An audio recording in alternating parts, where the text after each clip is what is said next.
Good morning, I'm Sandra Osborne, Sandra Osborne. You may proceed. Thank you. Please tell the members of the jury how you are employed.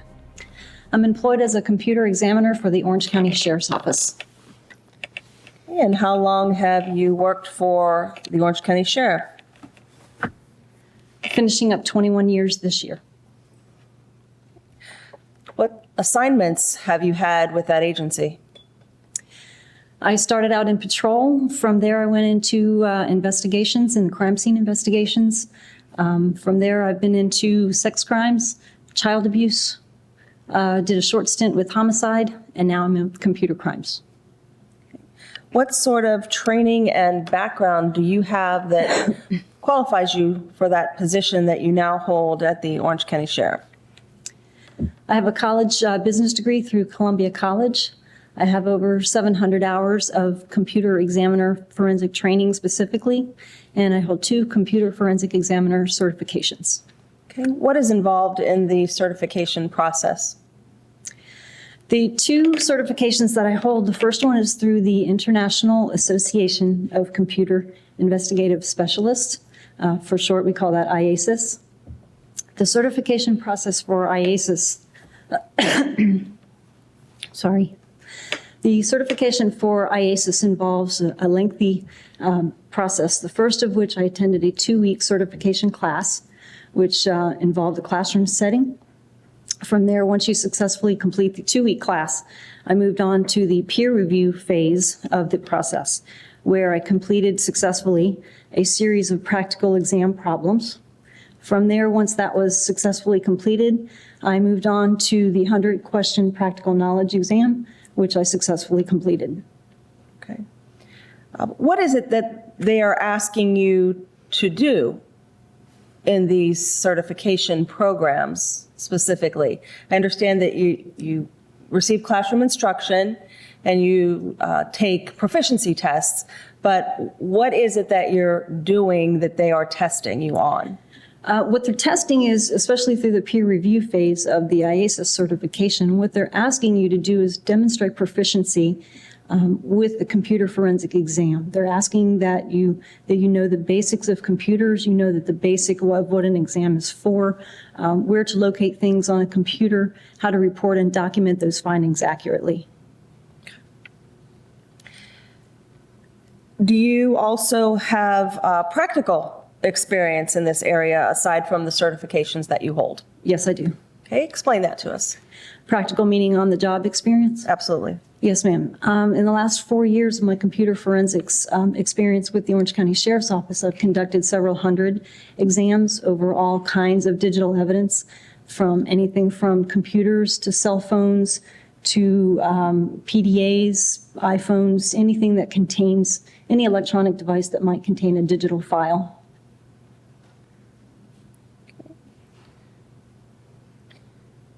Have you testified as an expert witness in court? I have. Okay. Did that occur in Orange County, Florida? Yes. And were you permitted to give opinions and explain issues surrounding computer forensics? Yes, I was. Right.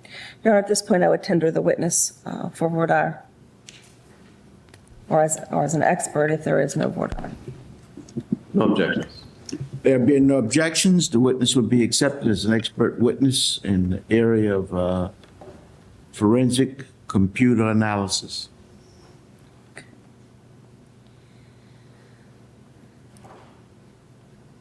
Do you have a title such as detective? I want to make sure I'm going to call you the right name. Detective Osborne? Detective is fine. Okay. Detective Osborne, as a result of your position in the forensics unit with the Orange County Sheriff's Office, did you receive several items of evidence in connection with the investigation into the disappearance of Caylee Marie Anthony? I did. Did the first item that was provided to you consist of a cell phone purported to belong to Caylee Marie Anthony? Yes. Okay, if I may approach the witness. You may.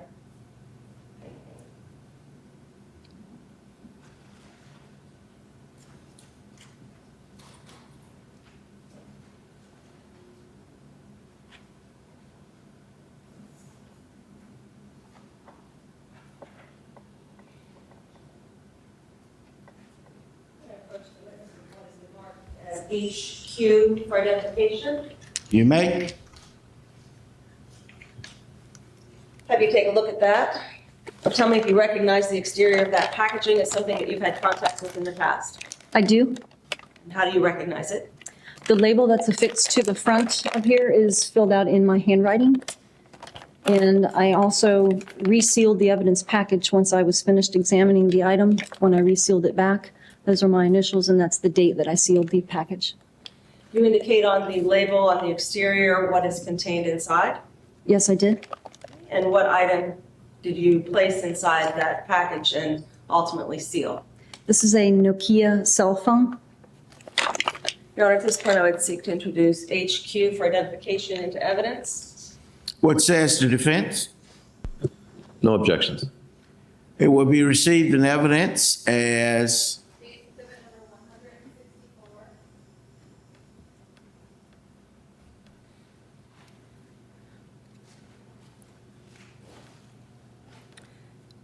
Are there, and please correct me if I use the wrong terminology, are there forensic applications that can be utilized to retrieve data and information from a cell phone, such as the one that you received as belonging to Ms. Anthony? Yes, there are. Okay, what processes are available? The process I used most often, and the one I used in this investigation, is a hardware tool called a Cellbrite. Is that one that is recognized as premier in the field, able to give reliable data to an examiner such as yourself? It is. Okay. What sort of information can be retrieved using Cellbrite? I can retrieve a contact list. I can retrieve text messages, sometimes call histories, incoming calls, outgoing calls, picture files, video files, audio files, voice messages, whatever the phone offers. Okay. Is your ability to do any or all of those things hampered by the phone itself in any way? Sometimes it is, yes. Okay. How about anything to do with the service provider to the phone? Does that affect your ability to extract data? It can. There are several ways that extraction of data from a cell phone can be hampered. The manufacturer of the phone itself could not allow that information to be pulled out, if you will, by a third-party tool. Sometimes the data port on the phone where you plug the phone in to charge it or transfer data from it could be disabled by the carrier. Sometimes our software is just not engineered to gather that information from that particular make and model of phone. So there are several different ways that we could be hampered, and we're not able to retrieve all the data available on the phone. Does Cellbrite update their software or whatever program that they provide to law enforcement agencies over time? Periodically, we do get updates from Cellbrite, yes. When you received this phone, was it for the purpose of attempting to determine whether or not an individual by the name of Zenaida Fernandez Gonzalez could be located? That's correct, it was. What information, if any, were you able to obtain from that phone through the initial use of the tool that you had mentioned? The initial data extracted from that Nokia cell phone was simply the contact list and several music files. Okay. Do you have an opinion as to why that was the only information that could be retrieved from the phone? I believe at that time the limitations of my Cellbrite hardware device that I was using to extract the data was not capable of fully extracting the data available on that particular phone. What is a SIM card? It's a unique identifier, that little chip card that goes inside the back of some cellular phones that allows the phone to connect to the network. Are SIM cards interchangeable in different phones? They are, and they will attempt to connect to the same network. Did the Nokia phone that you were provided of Ms. Anthony's have a SIM card in it? I don't recall. I will have to look at my notes if I may. All right. Will those notes assist you in refreshing your recollection? Yes. Your Honor, may the witness use her notes or report to refresh her recollection as to Yes. the SIM card?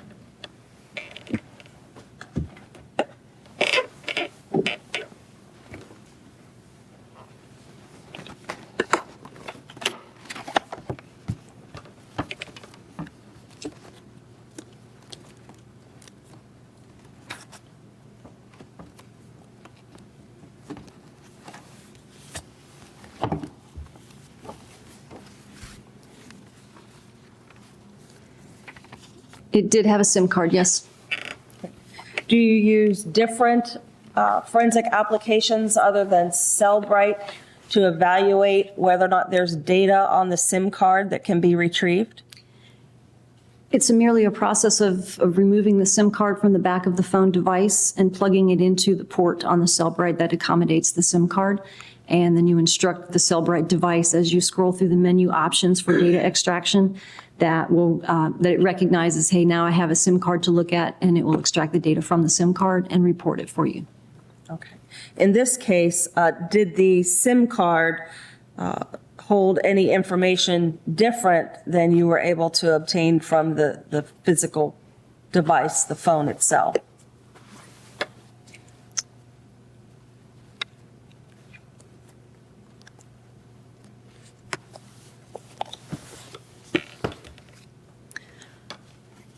The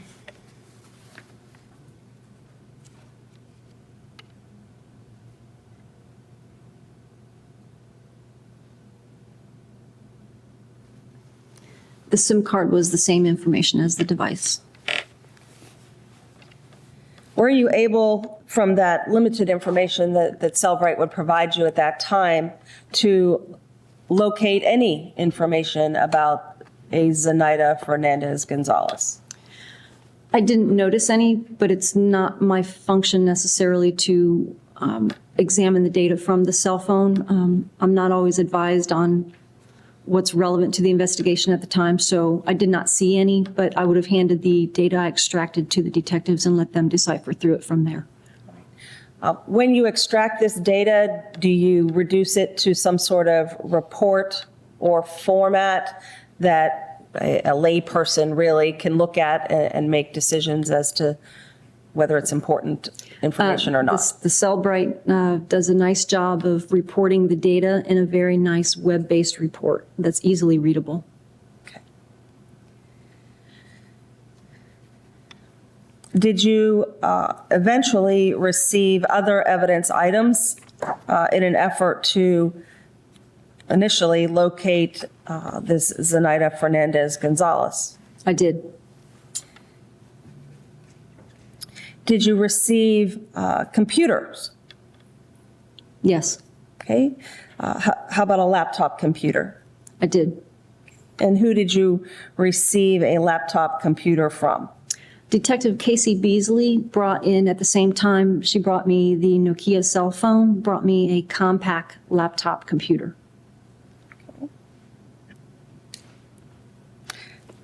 Do you remember, or do your records reflect a serial number for that computer?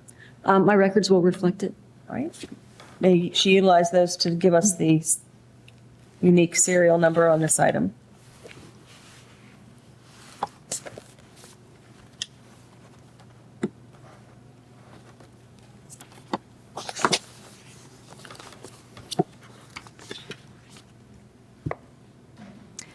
The serial number of the computer is C Charlie N November D Delta 6430 R Romeo K Kilo H Hotel.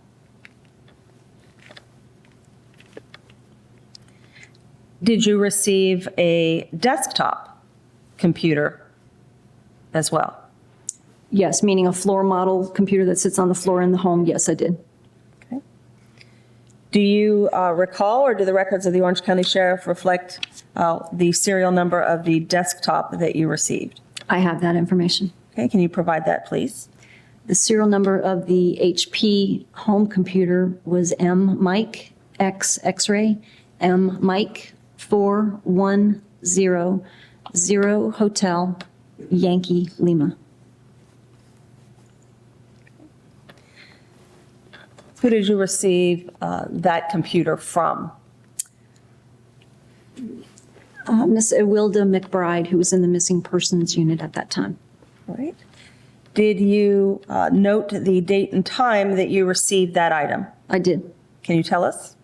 I received that item July 17th of 2008 at approximately 1:30 in the afternoon.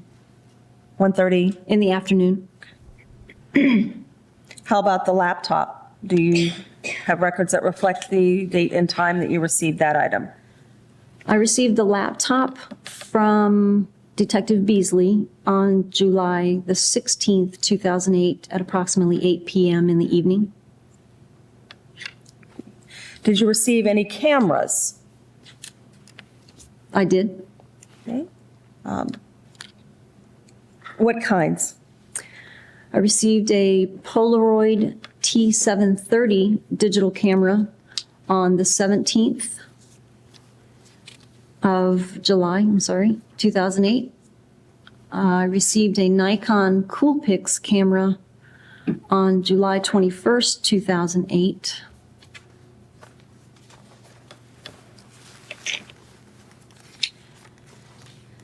Are there forensic applications that you can use to determine the contents of a camera, or do you just scroll through it like I would? I use a forensic tool to examine the camera. All right. And what tool was used to examine the Nikon Coolpix? I used a forensic software tool called Ncase made by Guidance Software. Okay. And what information does Ncase provide off of a camera? You said that was a digital camera? It's a digital camera. What information would Ncase provide off of a digital camera? What I did not actually plug in the Nikon camera into the Ncase. I pulled the SD flash card from the back of the camera, which actually stores all the files. So I would have plugged the SD card into an adapter and used the Ncase to view that card, the contents of the card. And were you able to view the contents of that card? I was. Right. Were you able to locate any video files of Caylee Anthony? Yes. Okay. Using that tool, were you able to determine the date that the video files were generated? Yes. Okay. And tell the members of the jury what you found. The dates on the files that I found from the Nikon Coolpix camera were June the 15th of 2008.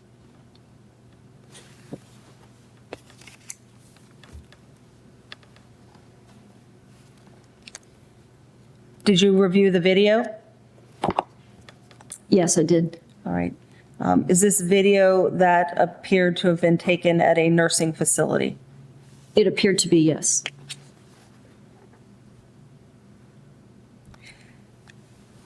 How do you know that the date and time on that video is accurate as to when the image was captured?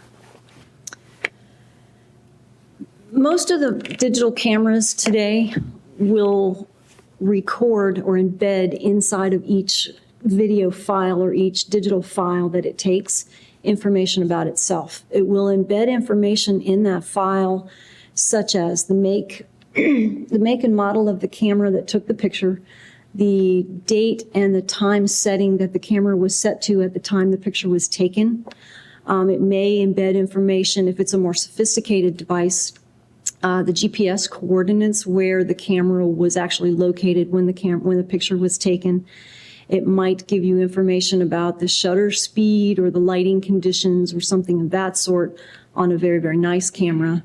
The information on this Nikon Coolpix camera gave me information about itself. It was a Nikon Coolpix, and it gave me the model of the camera, and it gave me the date and the time setting that the camera was set to at the time that picture was taken. All right. When you received the camera in July of 2008, July 21st, did you make an assessment as to whether or not the date and time settings were correct at that point? What I did was I compared the date and time setting on the camera with the current date and time at the moment I had the camera in my hand. The current date and time, according to my clock in my office at the time I had it, was July 21st, 2008 at 10:54 in the morning. And the setting on the clock on the camera itself was the same date, July 21st, 2008 at 10:56 in the morning. So it was about a 2-minute difference.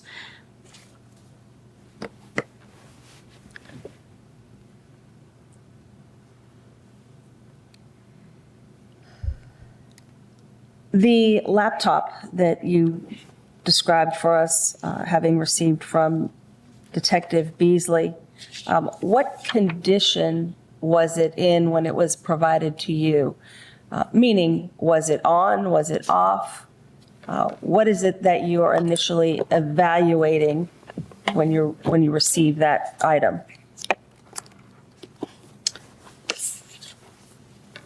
I believe that camera was off. Let me just double check. I've switched to the laptop. The laptop.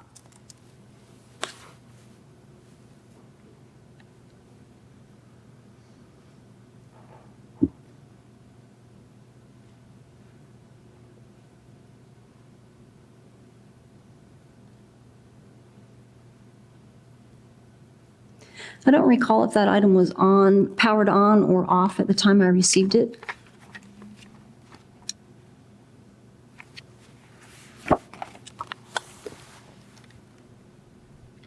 Does that make a difference to you?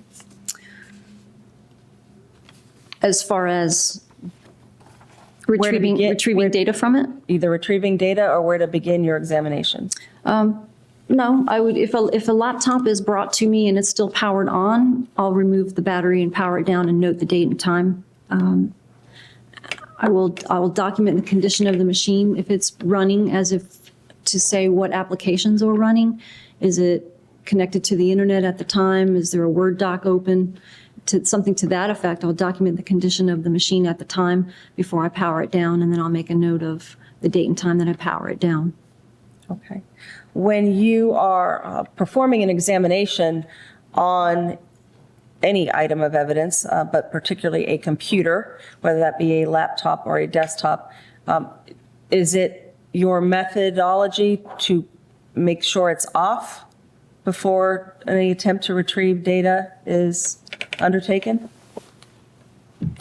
In a lab setting, yes, I'll power the machine off and we'll remove the hard drive from the machine.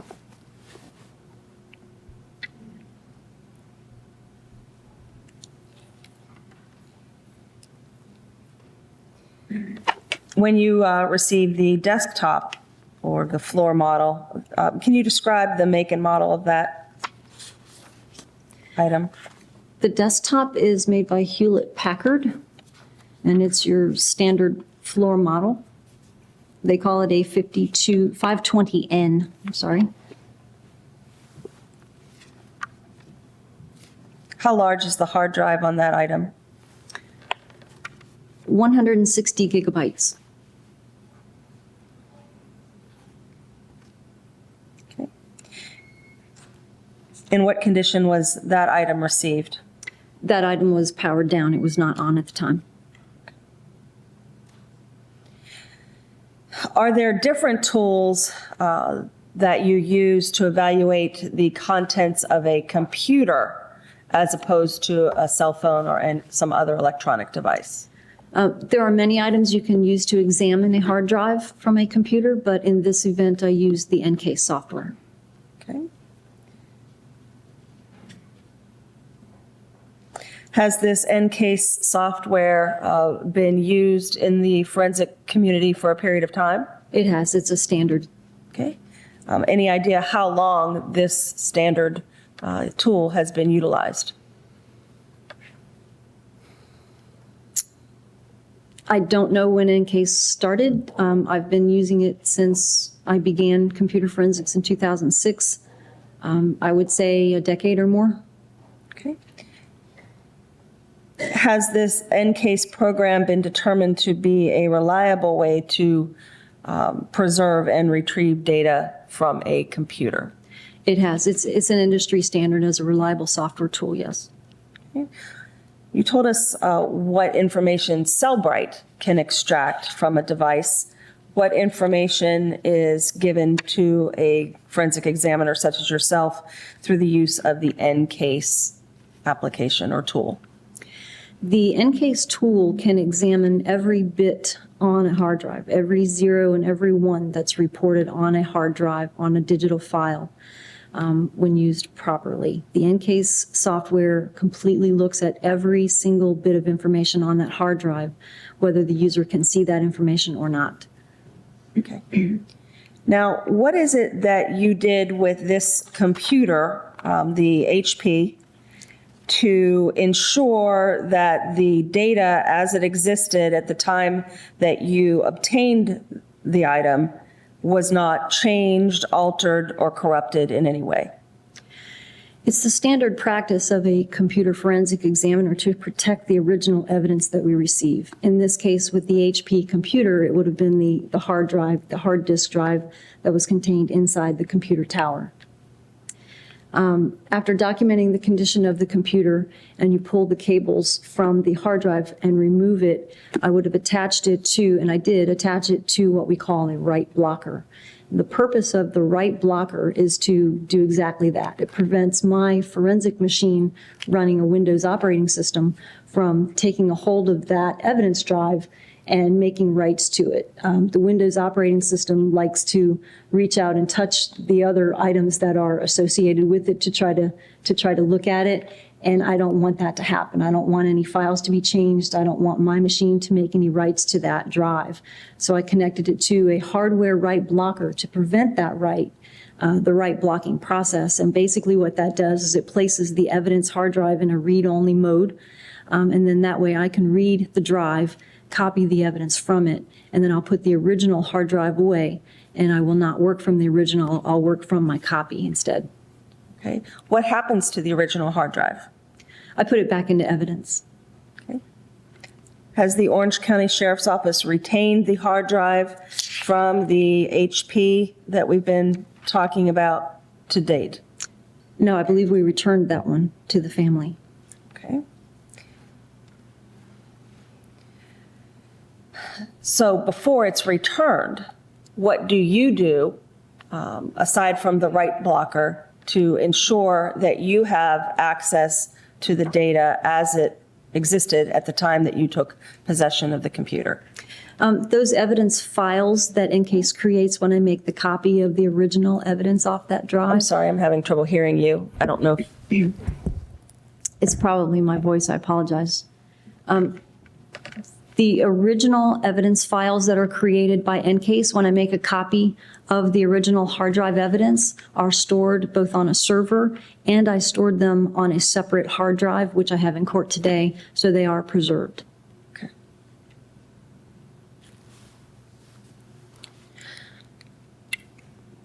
Now, you had talked about that you don't necessarily evaluate the data that is retrieved from an electronic device. From a cell phone specifically, I do extensive exams on computer evidence, but with a cell phone, because there's limited data usually, I'll just hand that over to the investigators and let them go through it and see what they think is important. All right. So, but as far as the computer is concerned, you do engage in a process of evaluating the information that is extracted from the hard drive. Yes, that's correct. This is a good time to take a 15-minute recess at this time. Members of the jury, I'm going to ask you not to discuss this case among yourselves nor anyone else. We'll take a 15-minute recess at this time. That word, and I recognized it immediately as an internet file, an internet database file. I looked around a little bit to see if I could figure out if it was Internet Explorer or if it was some other type of browser internet, but since I'm not that familiar, I was not able to determine that. I went back to the beginning of the record because I don't know where within a web page the word chloroform would have appeared. So it was just very difficult for me at that time to figure that out. So I found the search hit and I turned it over to my sergeant from there. How does the turning over process occur since this is data? How does that happen? Basically, he shoulder surfs and oversees everything I do. We are within a few feet of each other in the lab every day. He copied that out. He'll have to testify as to what he did exactly, but he copied that information out to another source and then re-examined it on his own machine and created the report from there. All right. The HP was not the only computer that you evaluated through NCASE, correct? That's correct. Did you ultimately receive a computer purported to belong to an individual by the name of Ricardo Morales? I did. When did you receive that and from whom?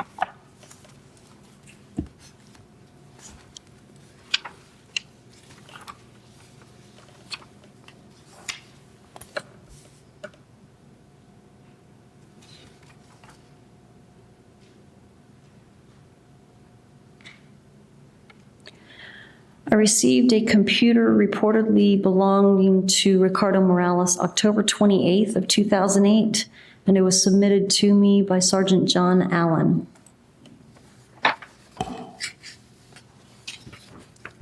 What did you do to preserve any of the data that existed on Mr. Morales's computer as of October 28th of 2008? The procedure for documenting and preserving the data on his hard drive was the same as the other computers that I examined. Removing the hard drive from the system, booting it into the BIOS and checking the system clock. And as I'm saying that, I think that was an Apple computer. And the hard drive was removed. That was a MacBook computer. The hard drive was removed and copied using the NCASE software. Did you determine what the date and time were on the computer? I did. The date and time that I removed the hard drive and checked the system clock was October 28th of 2008 at 3:24 in the afternoon. And the system clock on the computer that is set to October 28th, 2008 at 7:24 p.m., which would have been London time or Greenwich Mean Time. So I believe at that time of the year in October, there would be a time differential between our time and London time of about 4 hours.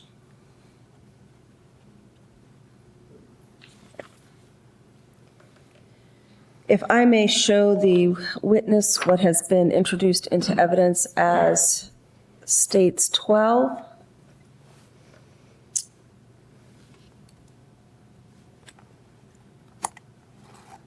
There's a monitor, it looks like it's been turned. If you could just turn it to you.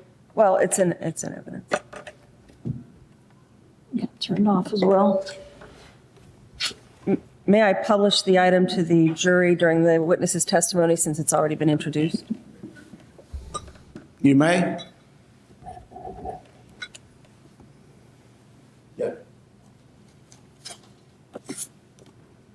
Can you see the image in States 12 in evidence displayed on your monitor? I can.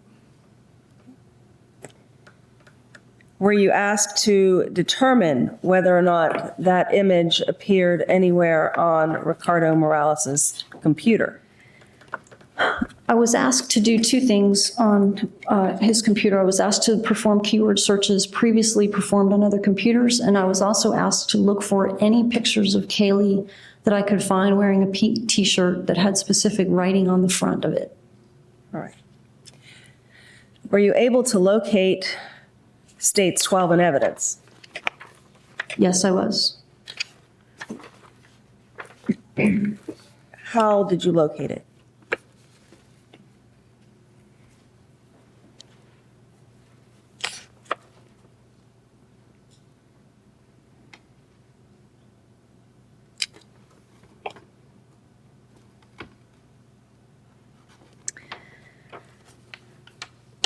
I located it by searching all the graphic files, the picture files on the computer. I'm sorry, I don't know that I did. I don't know if I recognize that one or not. I don't have that computer printed, if you can, I'm sorry, I don't have that report printed out. I have it on a disk. I do not have a paper printout of that. You may.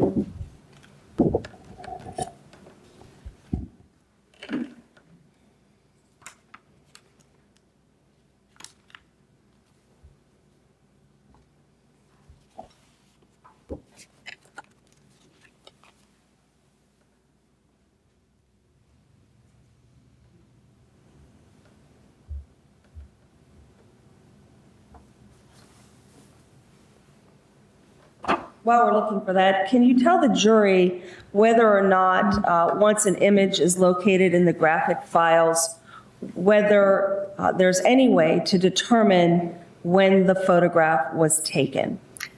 Yes, the same process that I explained earlier with the Nikon Coolpix camera, with the information that's embedded into each picture file is embedded by the camera itself into the file. Once that picture file is saved from the digital camera to the computer, that embedded information stays in with the file, so I'm still able to view that.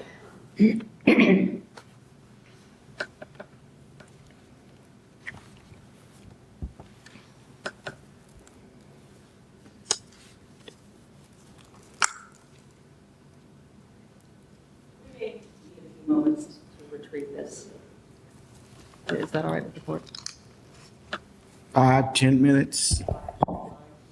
Okay, we'll take a 5-minute recess to 11:30.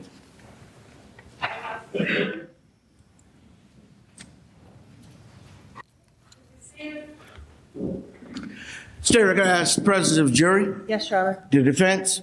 Yes, sir, we do. Okay, ladies and gentlemen of the jury, the photograph that you have currently displayed, remember the previous instruction that I gave you concerning the bruise under the eye of Caylee Marie Anthony, that it was not a result of any abuse or anything of that nature. Okay, you may continue. Thank you. Detective Osborne, have you been able to locate the printed information that you had contained on disk regarding the photo displayed in States 12 in evidence? I have located it, yes, ma'am. Okay. Was this photograph among a collection of photos that were given to you on a thumb drive by Detective Yuri Melich as originating from the Globe? Yes, Were you ultimately able to determine whether or not the photo in 12 that was on the thumb drive was on Mr. Morales's computer? I was, and it was located on both. I found them they were on the thumb drive and on the computer. Now, you had testified about the ability to determine when a photograph is taken based on data embedded in the photograph. Correct. Okay. Were you able to determine, based on embedded data, when the photograph in States 12 was taken? Just give me the day, month, and year. The day, month, and year that the camera was set to when it took the photograph was January 28th, 2008.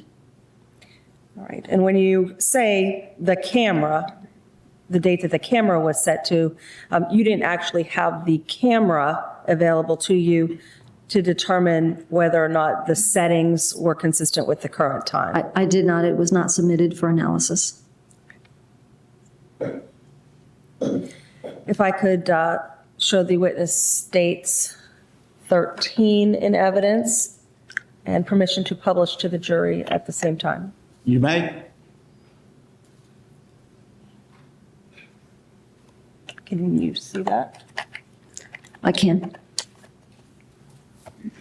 Right. Was this photograph likewise provided on the thumb drive by Detective Yuri Melich? Objection at this time as to the dates indicated. Approach the bench. Yes, sir. Objection overruled. Detective Osborne, do you recall my last question? About the date and the time? Not the time, the date that the photograph in states 13 was taken. Oh, the date that the camera was set to when the photograph was. Yes, the date the camera was set to. I think that question goes to the witness testifying about the camera, not the photograph that it was intended. Let me start over. Yes, rephrase the question. All right. Do you recognize 13 in evidence? Yes, All right. Did that photograph appear on a thumb drive provided to you by Detective Yuri Melich? yes, Were you able to identify the same photograph on Ricardo Morales's computer? yes, Okay. Can you tell from the information provided by the computer what type of camera took this photograph? yes, Okay. Was that information embedded in the photograph itself? yes. What type of camera took the photograph? The Canon PowerShot SD 870. Was other information embedded in the photograph? Yes, Is the information related to the date and time that the camera was set to when the photograph was taken embedded in the photograph? yes. What date and time, I'm sorry, what date? You don't need to give me the time. What date was the camera set to when the photograph was taken? March 19th, 2008.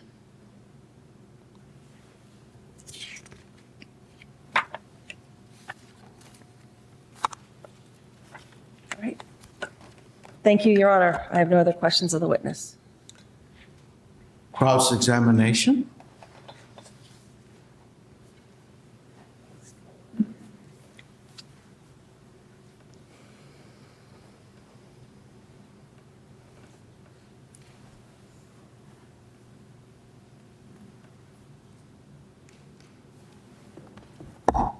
Good morning, ma'am. Sir, It's Sergeant Osborne, correct? detective. Oh, detective. Okay, sorry. Detective Osborne, I just want to clear up a couple things with the users' profiles on the computer. Okay. There are 2 profiles on this computer, correct? User-created profiles, yes. And that doesn't mean that only 2 people are using this computer, correct? Correct. And in fact, there are various searches on both profiles, are there not? Various types of searches? Internet searches? Yes. I would assume so. Yes, I found searches. And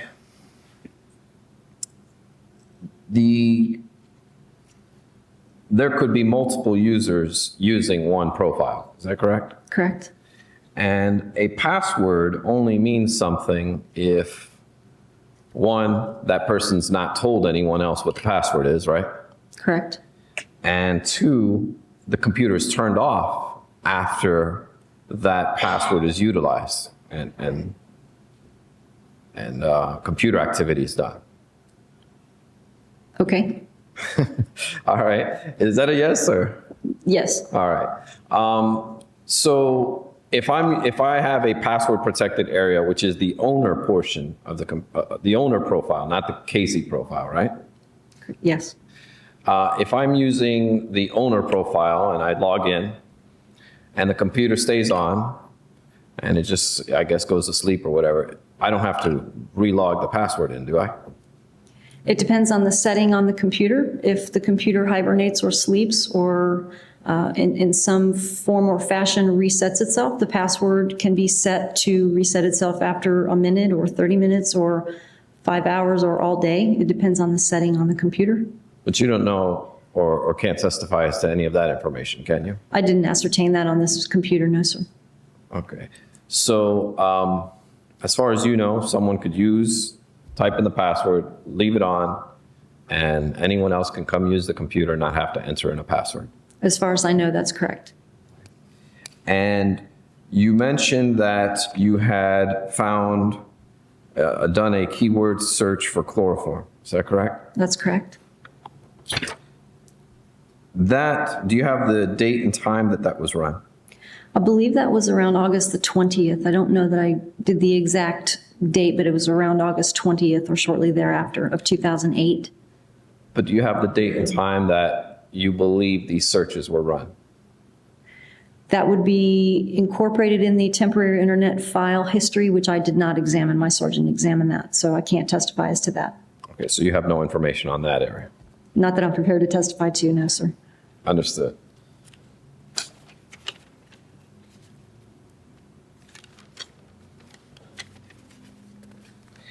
And what we were talking about as far as the camera was concerned, you never saw the camera. Which camera? The camera, I'm sorry.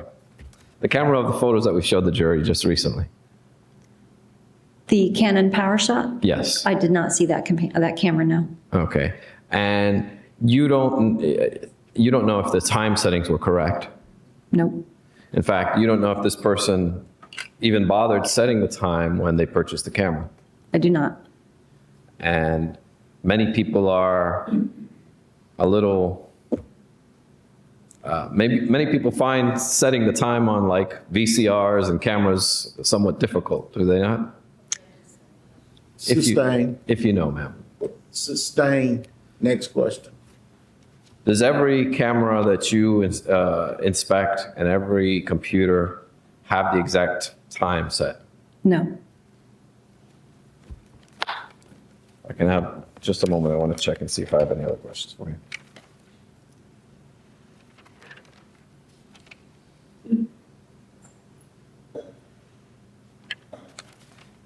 Now, it was you who inspected Ricardo Morales' computer, Yes. and you ran searches. If I can just have a moment. Do you have that report with you? Did you prepare? Yes.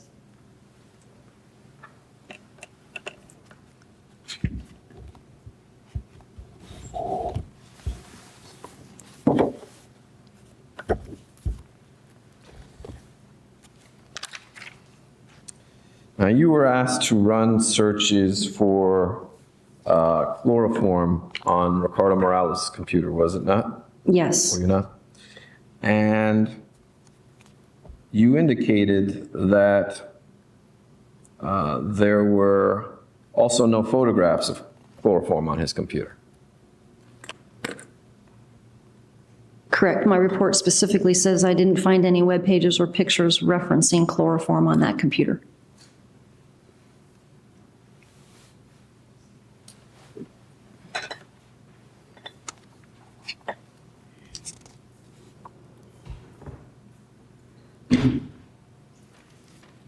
Yes.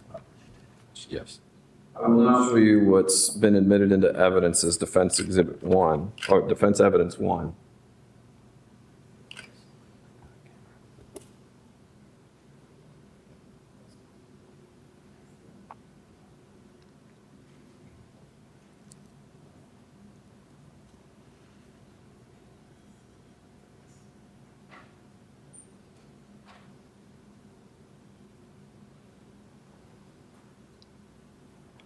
Are you familiar with this photograph? It's not on the screen. I just put it up. Oh, thank you. It's published.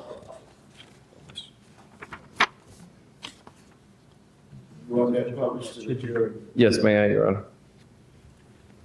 Okay.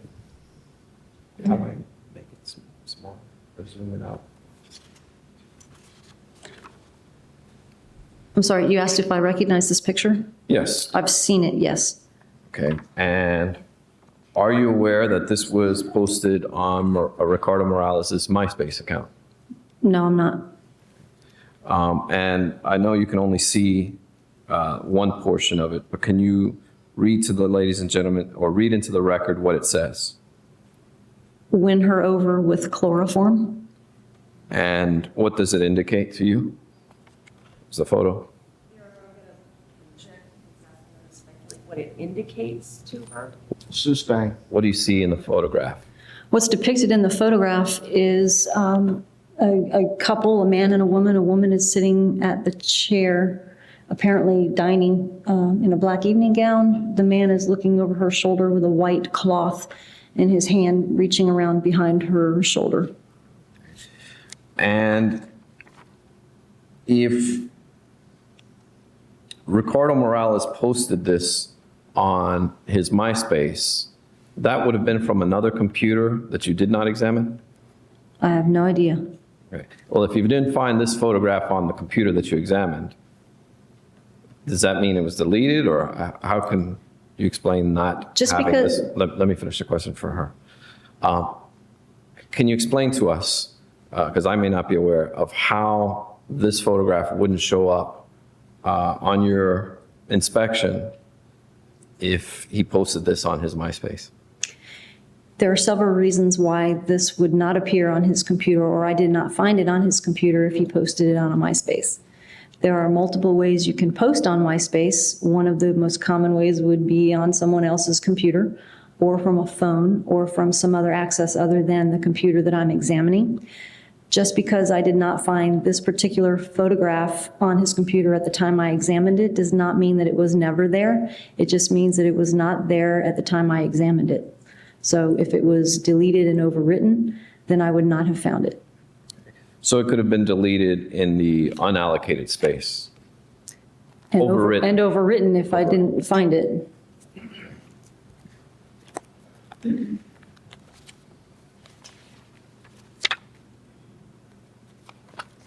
And that could be pretty much with any of the computer searches that you did dealing with the unallocated space, correct? That's correct.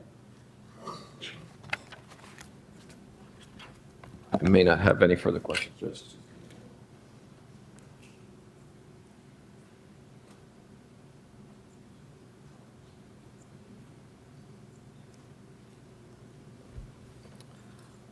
I have no further questions. Thank you, Detective Yes, sir. Osborne.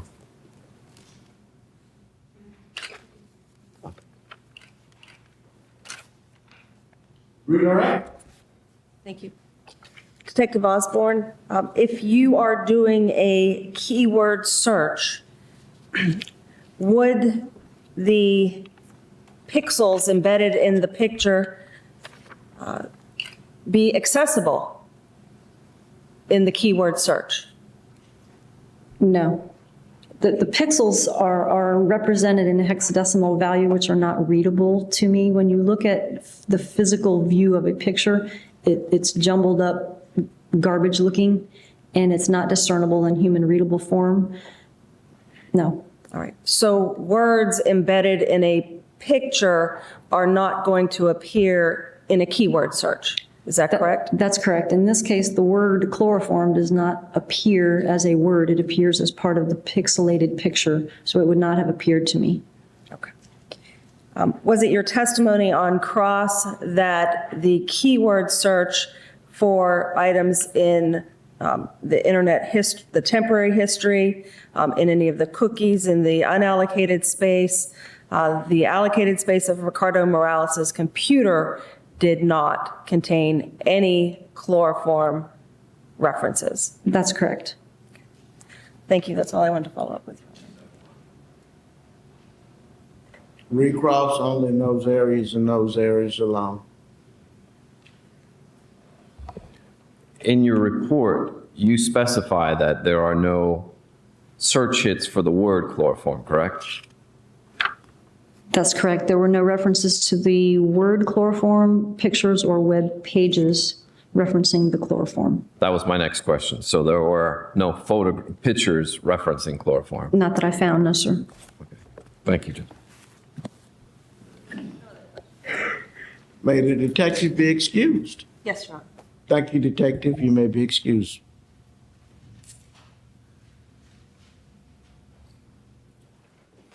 Kevin Stinger. Stenger. You may proceed. Thank you, Your Honor. Please tell the members of the jury how you are employed. I am the Sergeant of Computer Crimes for the Orange County Sheriff's Office.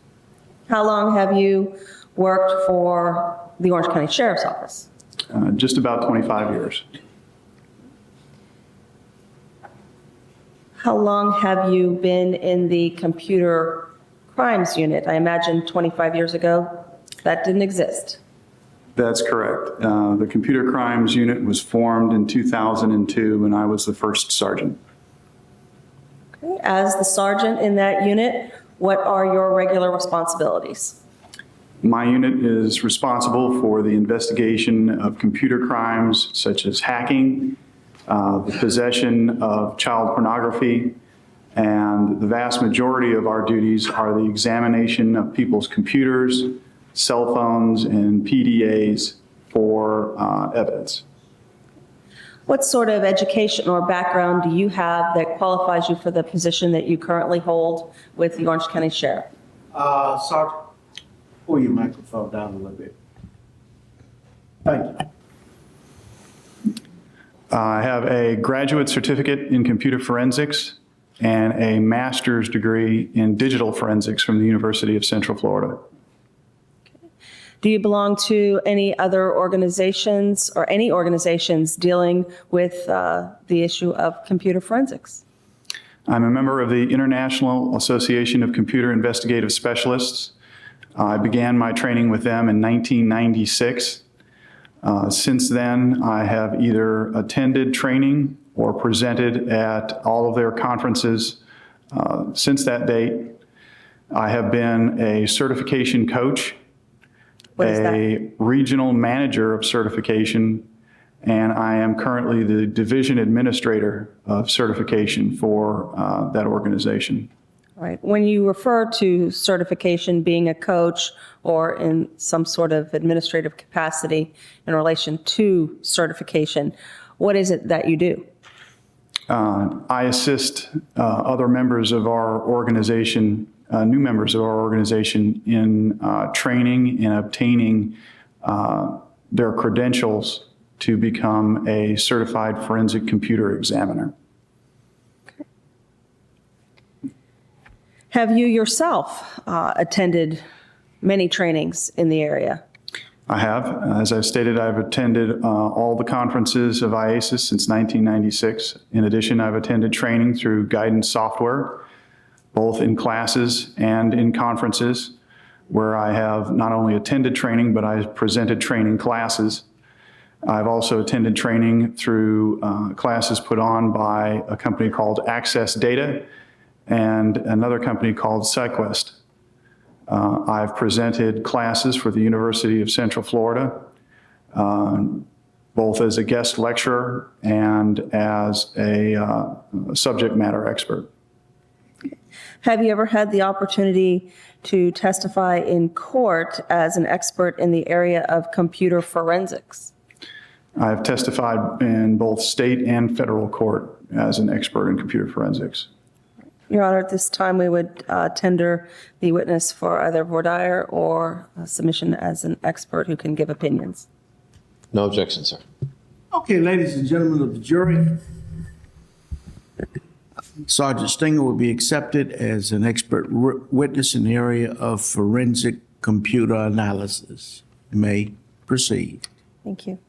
Sergeant Stenger, in connection with your employment at the Orange County Sheriff's Office, were you supervising Sandra Osborne in the recovery of information from an HP computer seized or given to the Sheriff's Office by the Anthony family? I was. Okay. Can you explain to the jury what your role was in this endeavor? As far as the examination goes, I would review Detective Osborne's work. In the field, it's referred to as peer review, where you have somebody else go back over your examination In addition, if Detective Osborne encountered something that she was unfamiliar with, I would assist her. Were you made aware of a keyword search for chloroform that was done on the HP? I was. Once you were made aware of that search, did you take an active role in an attempt to preserve the information found as a result of the keyword search? I did. Detective Osborne observed a search hit for the word chloroform on the computer and asked my assistance in identifying in what context that word appeared. She knew it was an internet search, but she was unfamiliar with the structure of what it was in. This particular keyword search was in what is called unallocated space. What is that? Many of you, I'm sure, are aware that when you delete a file, it is not necessarily gone. The best analogy I have for you as far as what unallocated space is a library. Many people use different types of analogies, but the library is probably the easiest. Hopefully most of you remember back in the days when they had card catalogs. You used to go and look up the name of your book in the card catalog. You would then find out where that book was stored on the shelf. Computers use something similar. In order for the computer to find a file, it has to essentially look up the name of that file before it can go out on the hard drive and locate it. What happens when something becomes unallocated is that that card, that entry essentially gets destroyed. And there is no longer any reference to where that particular file is on the hard drive. However, the data out there is still there. That book is still on the shelf. So the information was still out there. I recognized what type of file that was from the structure as an internet history record from Mozilla Firefox. It is an old version of Mozilla in what is called a MORC database. And yes, supposedly the developer of the program was evidently a fan of the television show. Okay. So what is Mozilla Firefox? It is an internet history browser. I'm sure most of everybody is familiar with Microsoft's Internet Explorer. Mozilla Firefox is another type of internet history browser. Okay. Do you have knowledge as to whether or not this internet history browser automatically deletes files from its history? Does it clear the history on its own, or is that done manually by a user? I am not aware that it clears records automatically. It's possible, I would imagine, to set it to do so, but normally it does not do it automatically. Right. If not done automatically, is there some size limit after which some action is taken by the program? There could be a size limit. If there is for that version, I am not aware of it. Okay. In the absence of an automatic deletion by the program, how would someone get rid of their internet search history? There are options in most internet search programs to delete your internet history. A user can normally select those at any time to dump their history records. Okay. But as you indicated, even if you physically or manually dump your internet history, it's still somewhere on your hard drive. Until such time as that area of the hard drive is used again for another file, that information will still stay there. Okay. Do you have knowledge as to whether or not the Mozilla Firefox would store the name of the user profile in the Internet History file? Mozilla Firefox does not store the username.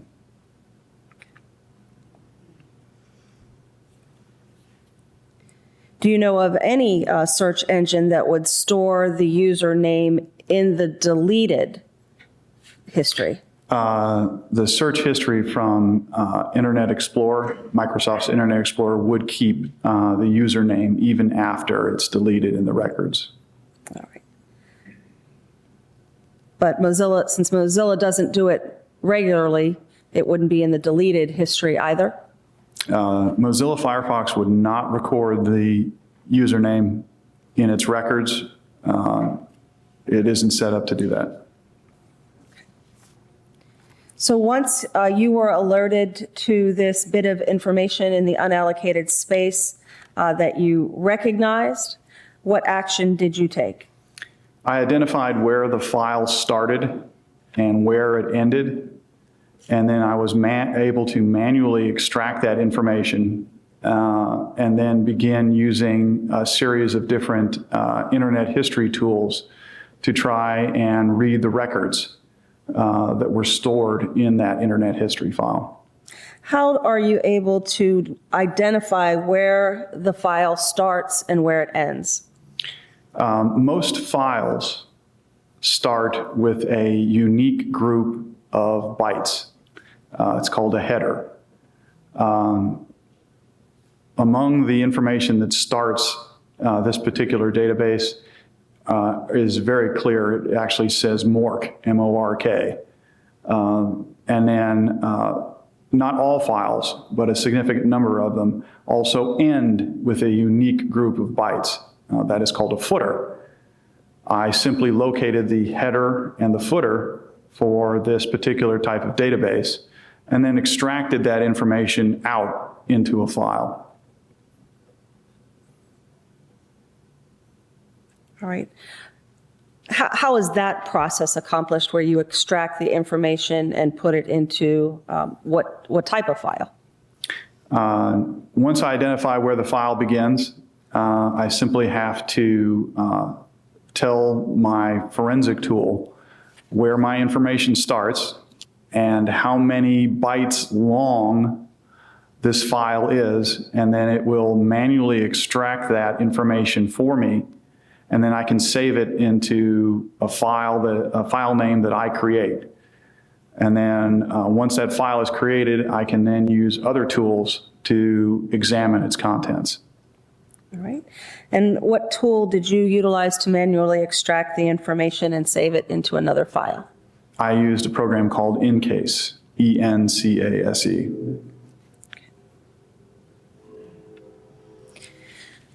All right. Once it is extracted and placed into this other file, you indicated that there are forensic tools that you could utilize to attempt to interpret the data. That's correct. Okay. And you attempted that in this case, or you did that? I did that. I used a number of different tools to examine the history records. One of the issues that I discovered was that this particular internet history file spans the date between when daylight savings time switches. And so that at the time, most of the tools I was using when I set my computer's time to either daylight or standard time, half of the record was always an hour off. I subsequently had an opportunity to attend a class put on by a gentleman by the name of John Bradley. He was teaching a class in the use of a internet history tool, Cashback. This tool was able to compensate for the fact that this history record spanned this length of time, and I utilized that in order to show the records a little bit more easily. Okay. Do you recall, or do your records reflect the dates that spanned this deleted internet history? I believe I have them written down, if I may look at my notes. May the witness utilize his report or notes to refresh his recollection as to the exact dates that this history Witness may. spanned.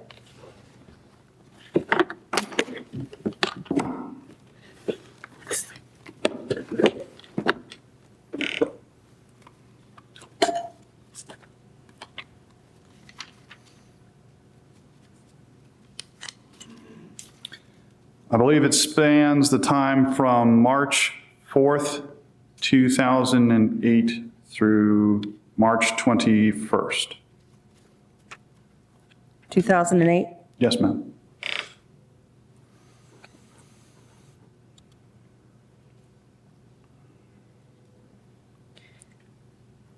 Utilizing the tool that you referred to, cashback, is that something that you did yourself? Yes, I did. And what information is provided in cashback that was not available in another tool that you had at your disposal? Primarily, the single largest difference was its ability to show me the dates and times correctly, regardless as how I set my computer. So instead of one half always being an hour off, I got all the records to display correctly, no matter what, whether they were standard time or daylight savings time. Did you also make a request of Mr. Bradley, the individual from cashback, to review the data file that you had carved out of the hard drive? I provided Mr. Bradley with a copy of the file that I had extracted, and he subsequently examined it and provided me with a statement as to his findings. Were you able to filter information out of the history from 3/4 to 3/21? I did. I created 2 reports for, I believe, March 17th and March 21st. And why were those dates filtered out? Those dates contained information relating to chloroform searches as well as other searches that were done on the internet in Mozilla Firefox. All right. May I have a moment?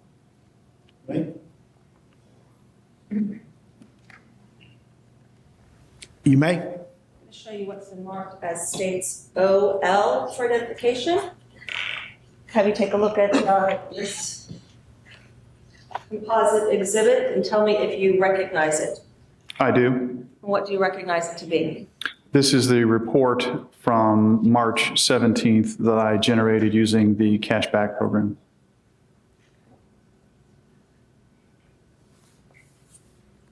Let me show you what's been marked as OM for identification and tell me if you recognize that. I do. This is the cashback report that I generated for March 21st.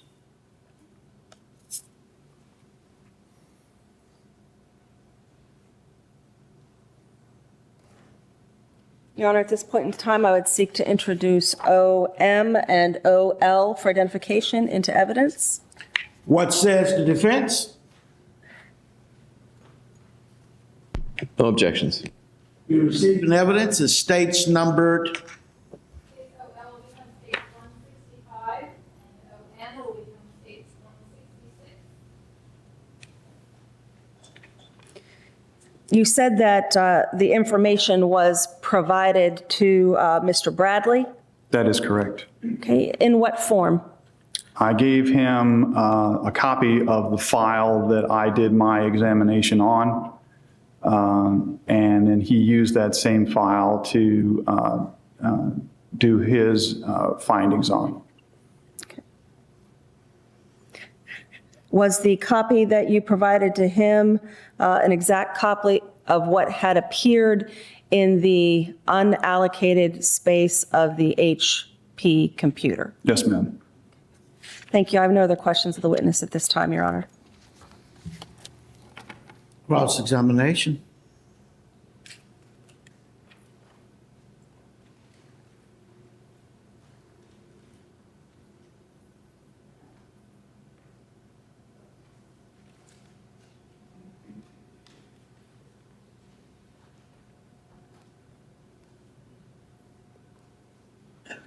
And please, the court. Ms. Drain. Good afternoon, ladies and gentlemen. Good afternoon, Sergeant Singer. Sir, I wanted to ask you a couple of questions, starting off about unallocated space. First, basically, you're talking about deleted internet history, right? this file would constitute deleted internet history, yes. And you don't know when that history was deleted? No, sir. In fact, and you don't know anything surrounding the circumstances of why that one would delete their history? That is correct. And if your computer's running slow, sometimes you delete your internet history, do you not? That is correct. And that's a common method that people use to make their computer go faster? It is one of the methods, yes, sir. One of the many things that people do. Yes, sir. And these searches were done months before Caylee Anthony went missing, correct? This would have occurred, as I said, the days from March 4th to the 21st. Yes. Which was approximately 3 months prior to her going missing. And the search for chloroform, the very first one that you have shows up at 143:41, correct? I would actually have to look at those reports to get the exact Please date. go ahead and do so. Thank you.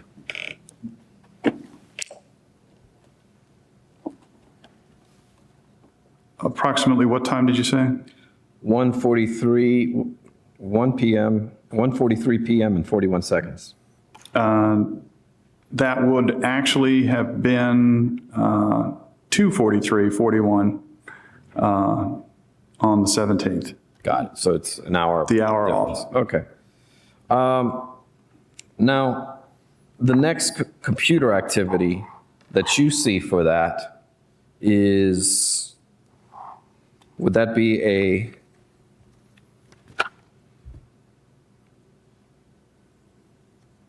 some kind of an ad or something like that? The very next entry is an ad, that is correct. Okay. And what entry comes up and the time for that? 2:43:48. So we're talking about a period of 7 seconds that a person is looking at, or that the screen is showing something dealing with chloroform, and then it goes to something else. No, sir. If you go to something like CNN.com, you might notice that there, or any other large commercial web page, you might notice that there are advertisements running all over that page. What your internet history is, or can record, is the fact that a lot of these ads are appearing from other websites. And the history record is recording that it is downloading that commercial or that advertisement from another site. So even though you haven't navigated off of that page, your computer has obtained the information from that website and placed it in the record. Of course, you brought this out from the, reconstructed this from the unallocated space to make certain of that, right? Well, the history record comes from unallocated space. But you can also extract that page and reconstruct it, can you not? Under some circumstances you can, but under this circumstance we could not. Okay. So you don't know what the screen was showing. There is no way that I could know what that screen was showing. So it's possible that this person, or whomever it was that was looking at the chloroform, 7 seconds later they were looking at something else. I would have to say from the address that they did not go to another website, that was simply an ad which appeared on the screen. At 14359, do you see it going to another address?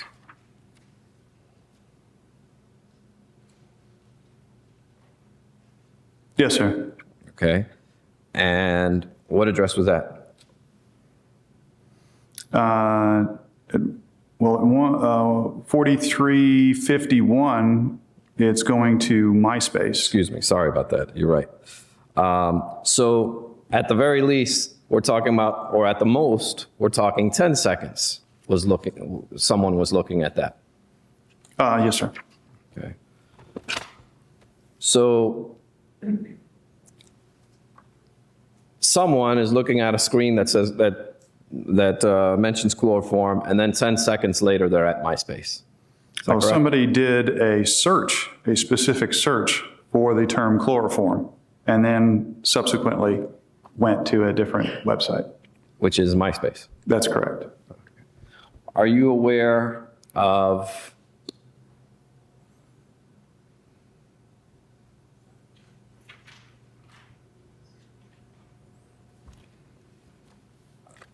defense evidence 1? May I approach the witnesses? You may.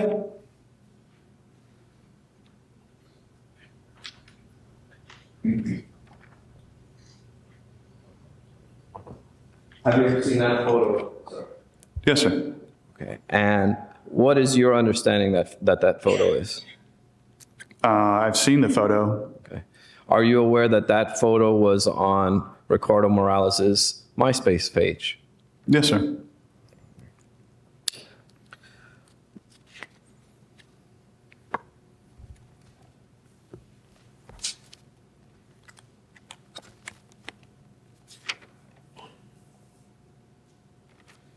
I think based on the direct, those are all the questions that I have that aren't that aren't outside of the scope.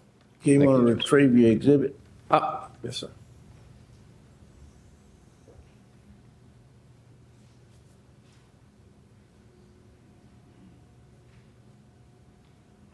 Thank you, Sergeant Stenger. Redirect? Just one question, I believe. Sergeant Stenger, why can you not reconstruct the page that is appearing in the deleted or unallocated space?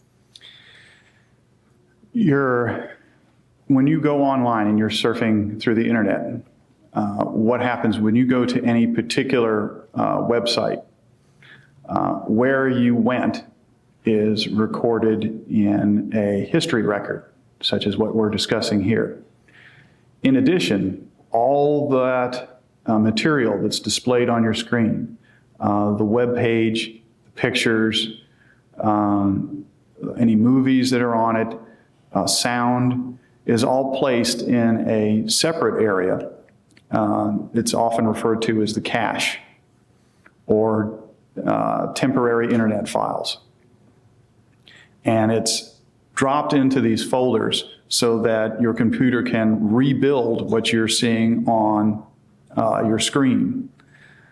The difference being is that the record of where you went is kept in one place, and the contents of what you saw is kept in another. What you're seeing can be very complex. It can have a number of different files in order to display whatever it is that you're looking at. And when you delete that information, I may be able to recover the history, but the chances are I may not be able to find all the records and all the files that go into actually reproducing that web page as you saw it on that day. To your knowledge, is the cashback program able to rebuild that? Cashback can rebuild web pages, but only from what is called allocated space, where, in other words, the books are all on the shelf. It can find all those files and folders. It can then rebuild them for you. The program cannot extract all those files and folders from unallocated space. And of course, if they were overwritten, it couldn't recover them anyway. All right. That's all the follow-up I had, Your Honor. Thank you. Any additional questions on those issues and those issues alone? Yes, sir. Since you can't reconstruct the unallocated space or these pages, you don't know if some of these searches are from blogs or websites that, other than the recognizable ones, you don't know the authors of these websites, do you? From the history line, you can look at it and you can tell where that keyword search was run from. In the one that you were discussing, sir, it was run from Google, and it was a search that was specific for chloroform. My question to you, though, is talking about the searches. When you, since you can't reconstruct the pages, you don't know what was actually written there. I can't tell you what was displayed on that page when it came up. That is correct. And you said can't, right? I cannot. Sorry. Thank you, sir. May the sergeant be excused? Yes, you may. Thank you, Sergeant. You may be excused, sir.